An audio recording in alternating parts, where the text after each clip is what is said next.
Welcome to the Ambiguous Show, a podcast for those who live in the in-between. I'm your host, Ashley Blake.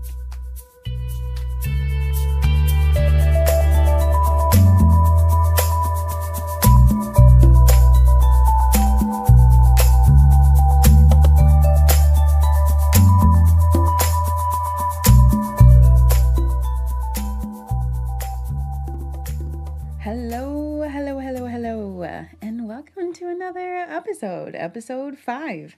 I'm really excited about this week because I get to introduce you to a friend who is absolutely incredible. We stumbled into each other's worlds through the Third Culture Kid hashtag, I think, and hit it off right away. I mean, I'm a total fan. We actually connected because we both lived in Kazakhstan at the same time. That's so crazy. I was so excited to share this conversation with you that I think you guys will really enjoy. Nikbo is an Indie Award-winning Filipino artist based in Oakland, California. There are so many golden nuggets in the conversation that we had today.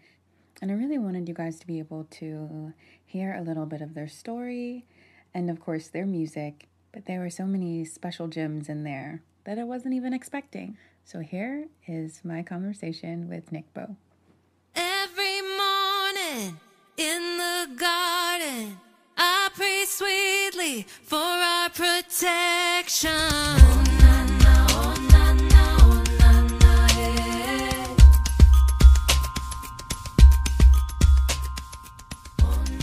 I'd love to hear your story and like how you were raised and where you were raised and I was just listening to more of your episodes. I think I listened to your first one. I think when we first connected, and that's where you introduce yourself, right? Mm-hmm. And I just really related to like having a hard time talking about yourself. Let's see. Well, my family is Filipino. My mom and dad left the Philippines in the early 80s. My dad found a job working for the U.S. Agency for International Development as like a contractor, working on computer stuff. And like in the Philippines around that time, Marcos was president and there was like martial law. And so actually there's a lot that I don't know about like why they left, but that I'm learning now as an adult. Right. Like, oh shit, that was a really intense time. Right. And so my dad found a job in Morocco, and that is where I was born. And we lived there till I was 5, and I have a little sister who was born in the Philippines. I don't know why. Maybe they didn't like the way my belly button came out at the Moroccan hospital. I forget. I actually asked, but I don't know. So we lived there till I was 5, and the one thing I remember about Morocco is that one day there was a camel at school, and they were like, "The camel spits, be afraid." And that's it. But I would like to go back one day. Yeah. And then my family moved to Canada because my mom's side of the family were all immigrating there. And then they got there, and we lived there for maybe a year and a half in the early 90s. And I think like being an immigrant in North America is really hard, and they were used to a different standard of living, so we left and moved to Malawi. And that's where I spent a lot. Like we spent a lot of time there, like 8 years. And I used to have a British accent, and I went to a British school, and I spelled with U's and everything, and like R-E, center spelled R-E instead of E-R. That's so funny.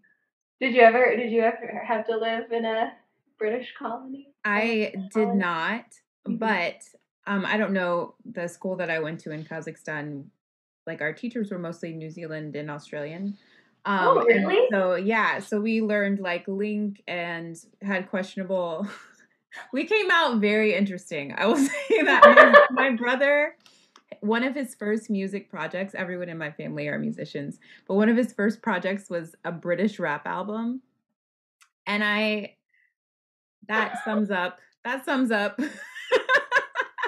Wait, he was rapping with a British accent? Yes. Yes. Oh my god! What is that called? It doesn't exist on the internet. This is before the internet. Oh yeah, the gems that were lost in somewhere in boxes. Yes. But yes, so you had a British accent. Yeah, so I had a British accent, and living in Malawi was really nice. Like, I mean, it was, and it's still like a really poor country. Like, people, like, all of the resources are being taken out of it by other countries, but very little is being given back or developed. But yeah, I really like growing up there. So, do you think one of those places is more influential to you, or do you just feel like all of them played a part in who you are? Yeah, I think all of them. I think just that experience as a whole, like moving to like drastically different cultures, Yeah. was what I think affects me the most. Because now I've been here in the U.S. for a really long time. Yeah. Like since 2001. And I'm like, oh God, am I an American? Same. It's really weird when you start putting numbers on things and then you're like, I don't feel comfortable about it. Yeah. I'm like, we gotta go. We've had to go. Yeah. Oh, that's so funny. I feel like so at home in this conversation just because nobody else understands when I say things like that. Yeah. But hold up, friends. Just a quick break before we get back into this conversation. This podcast was created with Anchor. It's the easiest way to make a podcast. There are creation tools that allow you to record and edit your podcast right from your phone or computer. Anchor will distribute the podcast for you so it can be heard on Spotify, Apple Podcast, and more.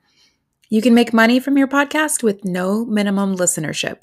It's everything you need to get started in one place.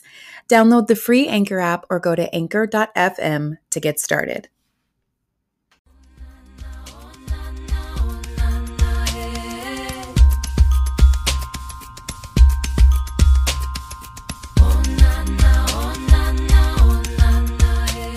So, your music. I love your music so much. Thanks. Yes.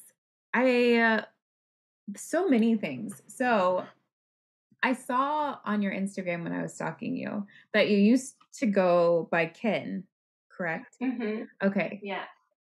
So I love all of the things that I've seen you write about your just like passion about community and about like connectivity with people.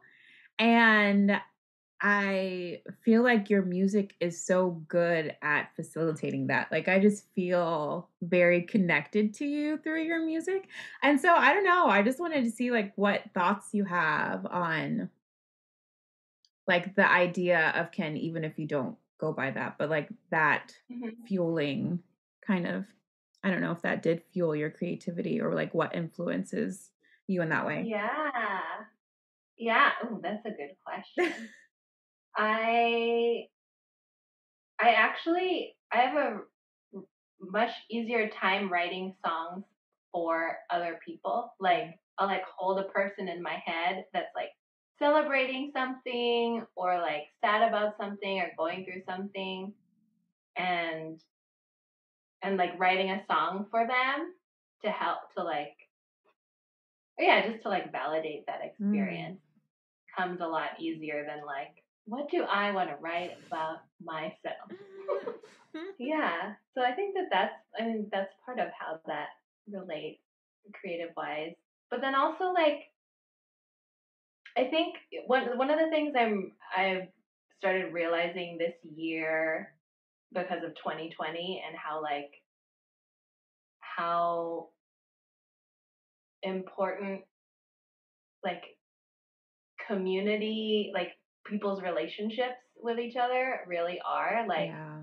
money can only like make you like money can give you like a lot of security and safety, but like if you don't have a lot of money because the pandemic did stuff, like people like your people can give you all that security and safety too.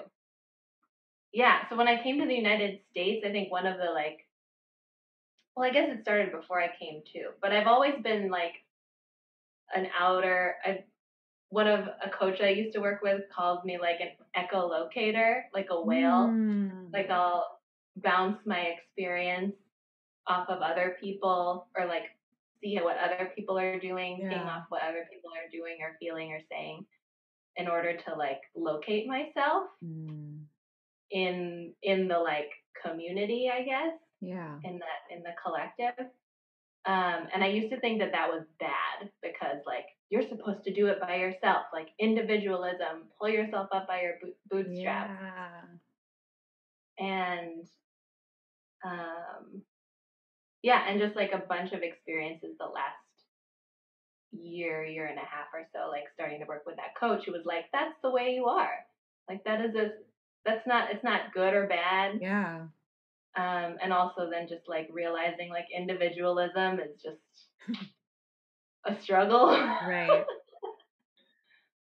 So I wonder, because of moving around constantly or going to a lot of different places, was it easier for you to connect to people because of that, or was it harder for you?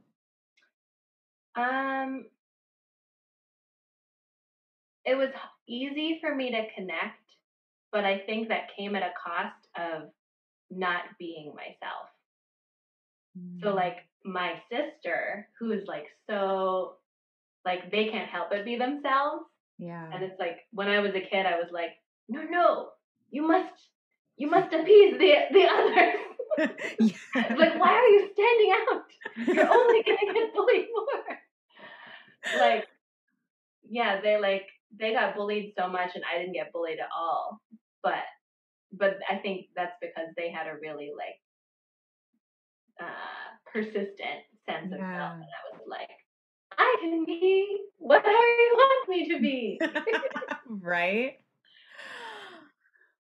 I feel very similar in that way. And I think or I wonder actually, so with you musically, has it been an easy process for you of like finding your voice artistically? Or was it challenging? Because I have like the chameleon thing, right? Because I have to be in so many places that you just feel yourself like changing to fit those places. And I had a gig the other week and the woman was like, "Can you just use your regular voice?" And I was like, "Ma'am, I'm sorry. I don't know what that is." Like, by regular, I'm gonna need you to tell me what you want. And so that's like something that I still struggle with. But yeah. What about you? Yeah, in listening to your podcast, I related with like not having well like that pressure in the arts to be like this is me and these are the shiny clean facets of me and they all fit so nicely together. I tried that for a while because I think it felt easier to like paint the mask and then be like, okay, and now I can like be on stage with this mask on. Yeah. But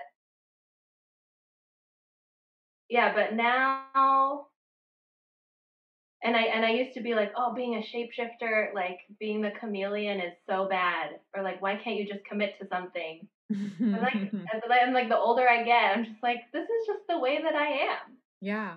And there are strengths and weaknesses in it, but also like everybody's on Instagram trying to be a personal brand, like a lifeless, monotone Yes. thing, beautiful thing, and I'm just like really interested in people, like the complexity of people. Yeah. Yeah. So I'm gonna try being a complex, maybe harder to understand artist for a little bit. It might be unmarketable, but that's not. I think one of my favorite things about this year so far, for me at least, is that like in my mind before, I thought that that was such a hard sell. Like I really thought that no one would be able to understand multifacetedness. You know what I Mhm. mean? Because it's Yeah. not really sold to us. Um, Yeah. but I feel like I'm finding more and more. I'm actually really thankful for the internet for this because I'm like, oh no, like people actually really love that. They love to see people not locking into like one thing and only Mhm. allowing themselves to be that. And I think that it's just more so that we need to see more of it. But I just think that it's really beautiful the more that I see people allowing themselves to live in the space that they occupy, like in their existence, rather than like trying to box it into whatever genre Spotify is telling us that we have to submit our music to. You just released an EP, correct? Correct. It's called From the Garden. I haven't. It's wonderful. I just saw you buy it. I know. Well, because Thank you. I was listening to your music on Spotify, but then I'm just coming to the Bandcamp world and trying to find all my friends on there. And so I was really excited. One, I love your cover art, by the way. Oh, thanks. That's Geraldine Guerrero. And I love that you said it's dedicated to my fellow Golden Earthlings, third culture kids, and families in diaspora. So just because I know who may be listening, would you like to explain what third culture kidding is? For those who do not know this verbiage.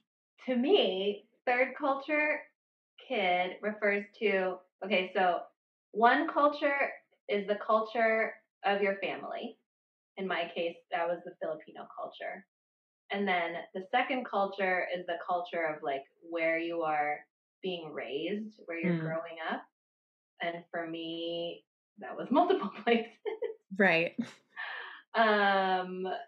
So third culture is like I didn't fit fully in my family's culture, and I didn't fit fully in this place that I was dropped. And and there were a lot of other kids like that at my school. So we sort of form our own third culture of like, hey, like I speak all these languages. I've had the same experience of like having to move schools every X number of years, or like show up in a place where I don't know a lick of Russian, and now my mom's like, go buy some milk, and I'm like, I'm never leaving the house. Yes. Yeah. So yeah, and I thought that it only referred to like expat kids when I was growing up, but I think that it like applies to like first generation immigrants too. Yeah. I personally think that it does. I just think it's definitely more common speak for expat kids. Like that's just regular lingo. Yeah. And now, or I think that more people are acknowledging that they identify within that realm of of not feeling like you belong in the places that you should. Yeah. I don't know if should's the right word, but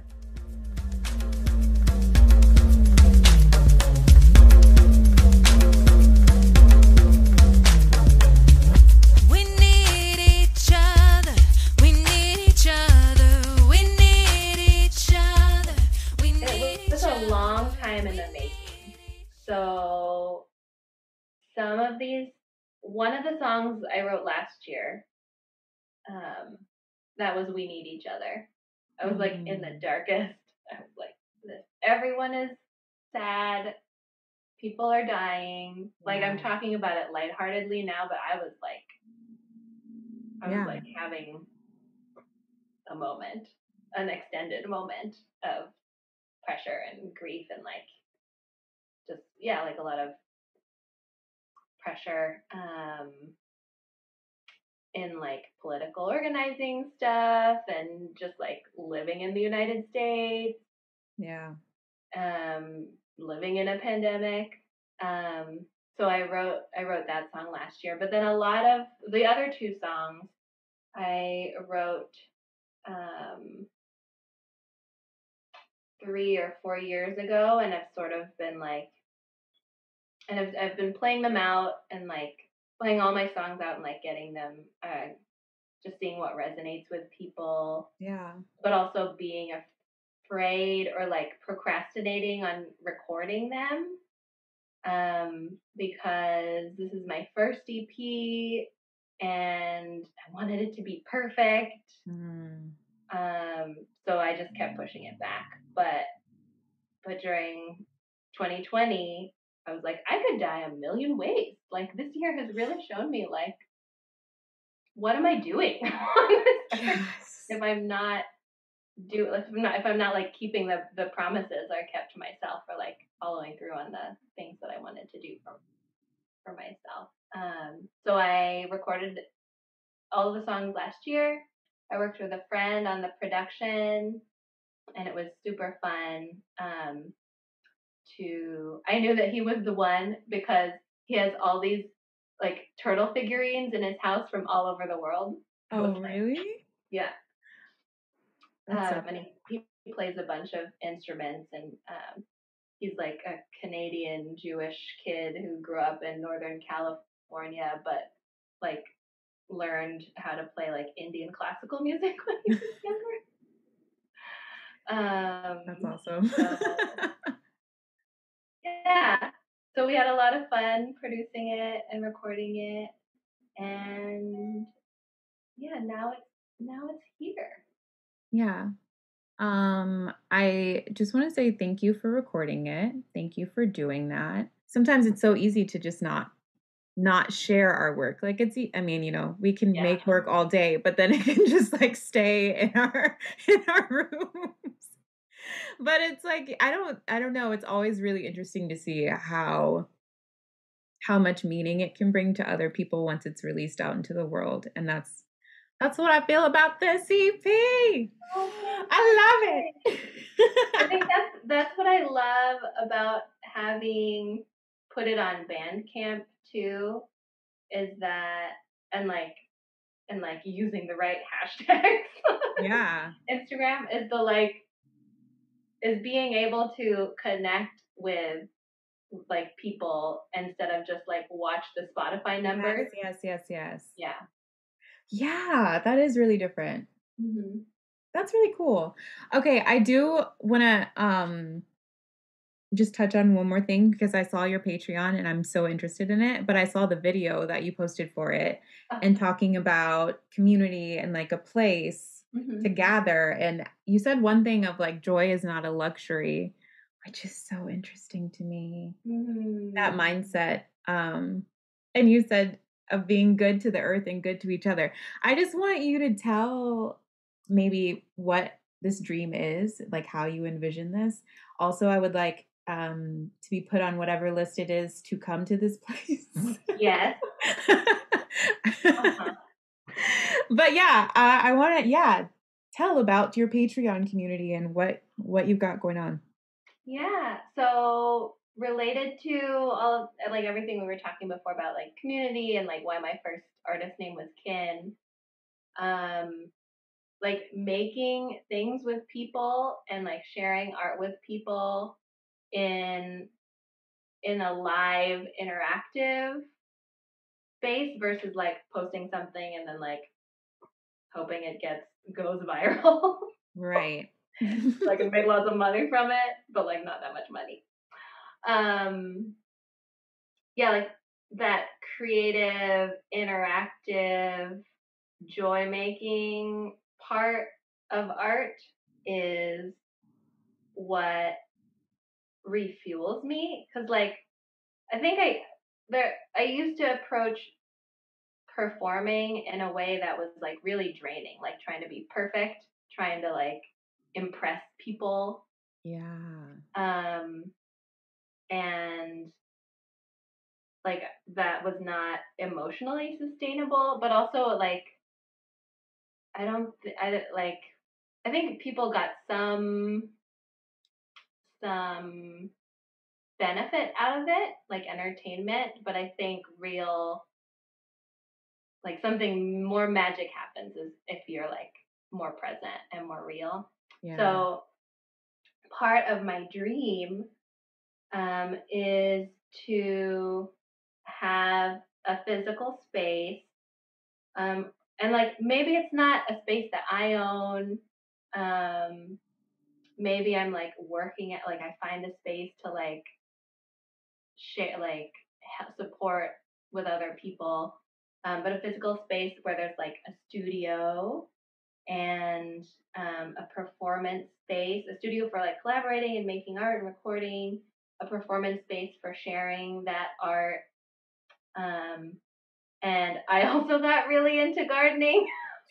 Yes. Did you say you wanted a mango farm? Did I see that somewhere? If it could be so like having it be a mango farm means that it's a very specific part of the world, which my husband may or may not be interested in. But that is the dream.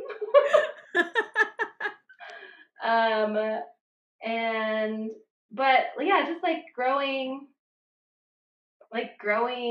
how to grow food and learning about plants. And I've been reading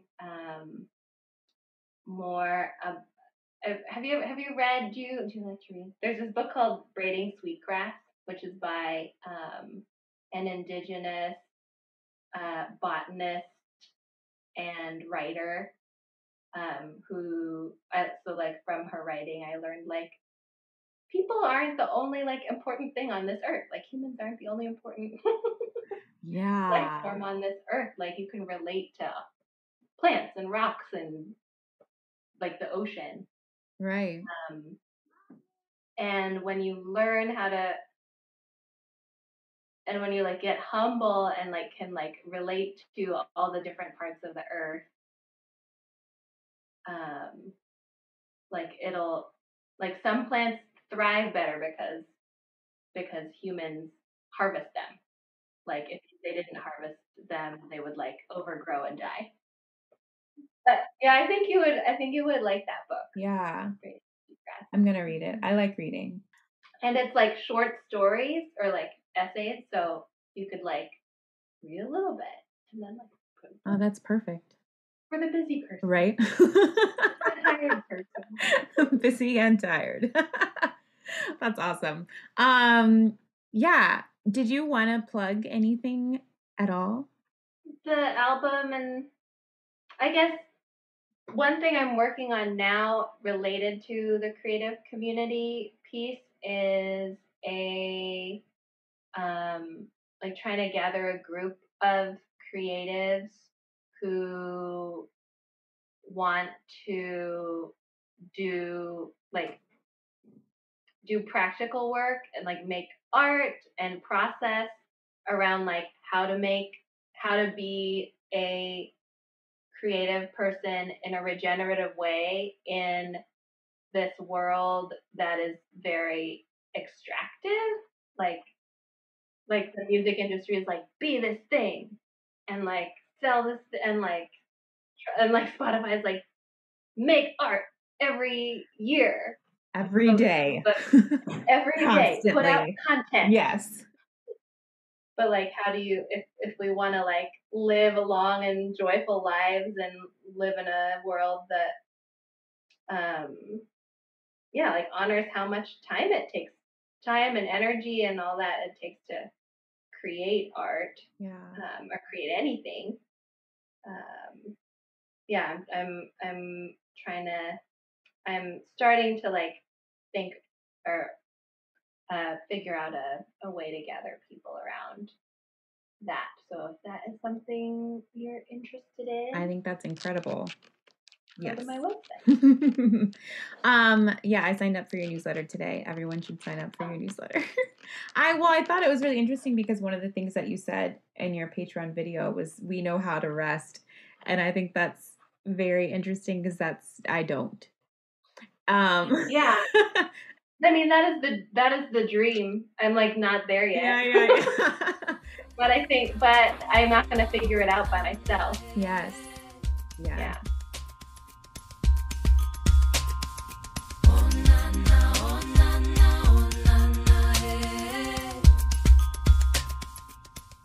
I just really want to thank Nikbo again for taking the time to chat with us and sharing with us. We're going to put links in the show notes, or you can go right ahead to nikbomusic.com or Nikbo Music on Instagram. I do want to encourage everyone to check out their Patreon. I am a Patreon member there, and it is such a beautiful thing. I had a plant named after me in their garden, which made me really happy. And it's just really beautiful to see what they're doing with their community in Oakland. I hope you enjoyed the conversation today. As always, if you want to send a question, a story, a shout out, hit us up at hello@moida.co or leave a voice message on our Anchor page. You can support the podcast in our mission through our Anchor page. You can give as little as 99 cents a month. You can find us at anchor.fm/The Ambiguous Show. You can also help by subscribing to the podcast. Leave us a 5-star review and connect with us on Instagram at The Ambiguous Show. This podcast is produced by Moida, where creativity gathers and worlds collide. Music brought to you by Lae and Nikbo. Thank you, friends, for listening. And remember, you are exactly who you need to be.